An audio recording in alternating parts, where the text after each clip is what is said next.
आता बातमी येते मनोज जरांगेंच्या एका वक्तव्याची। आपल्याला अटक करण्याचा फडणवीसांचा डाव आहे असं जरांगे म्हणतात। तर आपल्याला अटक करून दाखवावी, मग मराठे काय आहेत ते कळेल असं देखील जरांगे म्हणतात।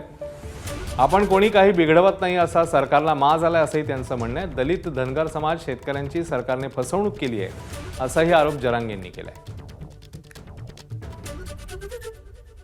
देवेंद्र फडणवीसांनी सगळे डाव करून बघितले।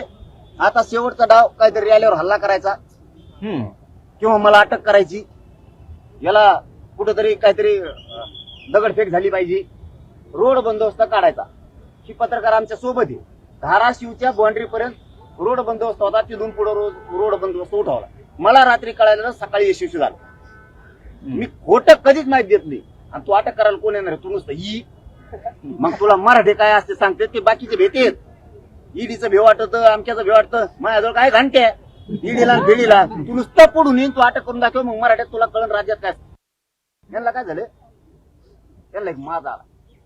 यांच्या डोक्यात एक शब्द गेलेला आहे, आपलं कोणी काही करीत नाही, बहुमताने आलो। त्यांना माहितच नाही मराठ्यांनी निवडून दिलं। हे मुसलमानाच्या मागे लागले, त्यांना वाटलं आमचं कोणी काही करीत नाही। हे धनगराच्या मागे लागलेत, 15 वर्ष झालं फसिलंय, त्यांना वाटतं आमचं कोणी काही करीत नाही। मराठ्याला फसिलं, आता दलितांचं बंजारा समाजाला फसवलं, त्यांच्या डोक्यात फुटी।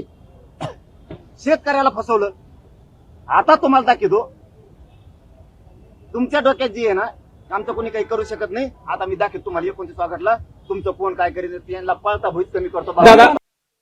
शिंदे साहेबांचा फोन आला होता का तुम्हाला?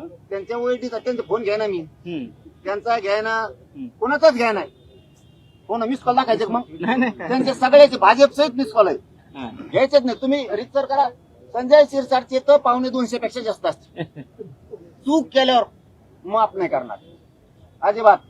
कुठे तुम्ही दुरुस्त करा, पहिल्यासारखं प्रेम सुरू।